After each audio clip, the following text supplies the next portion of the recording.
So there's a really interesting article I want to cover today. It's called "How Digital Twins Could Transform the Wind Energy Industry."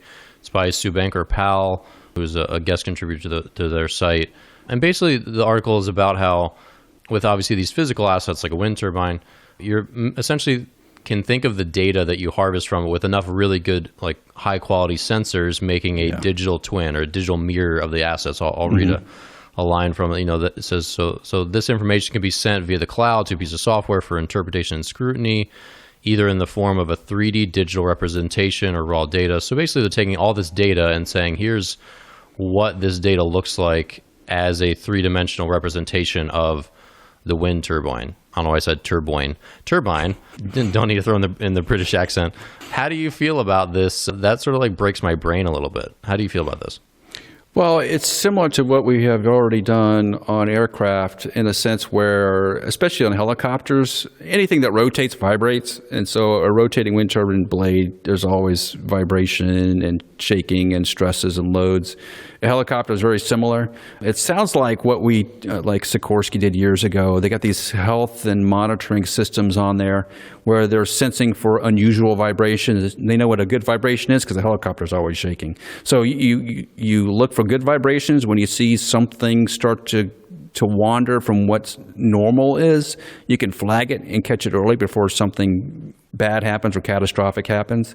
But in that system, it's just shoving out data. It doesn't really tell you exactly what's going on the helicopter. And it sounds like in this wind turbine application where they've got this virtual twin, they're trying to take the data, or they have a bunch of sensors on the wind turbines. They're trying to take that data and provide a visual image of what's actually happened. That's probably the most difficult part for anybody who is working in O&M is to visualize what this sensor data actually means in terms of reality.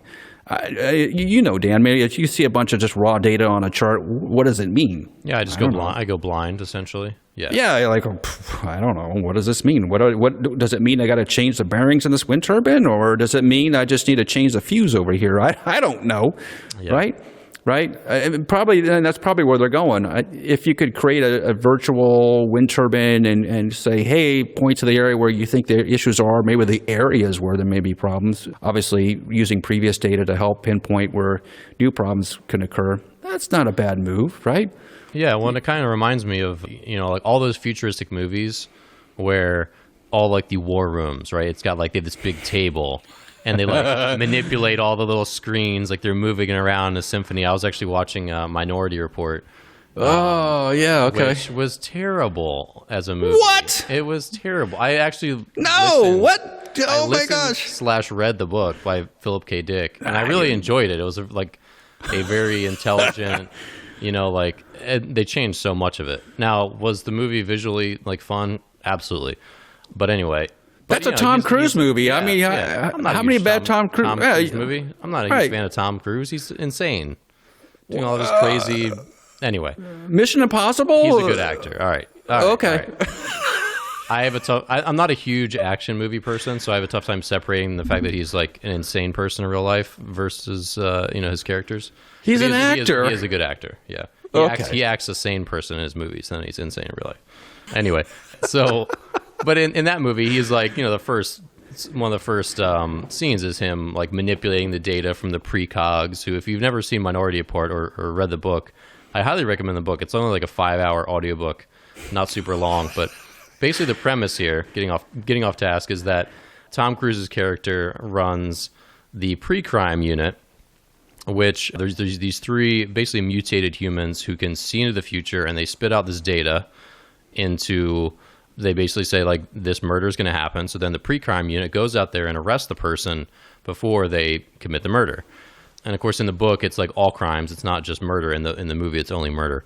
But so Tom Cruise is, like, visualizing. He's got this visual big glass screen that shows the readout of the data of, like, basically what the precogs, these beings seeing in the future are seeing. He's, like, trying to, like, make it make sense. And so I feel like that's kind of what this is. Like, obviously, like, so many of those futuristic movies have these things where it's like this table where they're visualizing the data. It's like these big table computers or holographic computers. But this kind of reminds me of the same thing where you could have, like, you walk into this big room that's like your dedicated virtual digital twin room, and there's your whole wind farm, like, in augmented reality operating. You can see how how fast every blade's spinning, like where they're oriented, all that stuff, and it'll tell you, the bearings are, getting a little hot on this one, or like this one's, all those sensors are giving you all this data, and you can say, oh, turbine number 17 looks like he needs some attention next week. He's been, running a little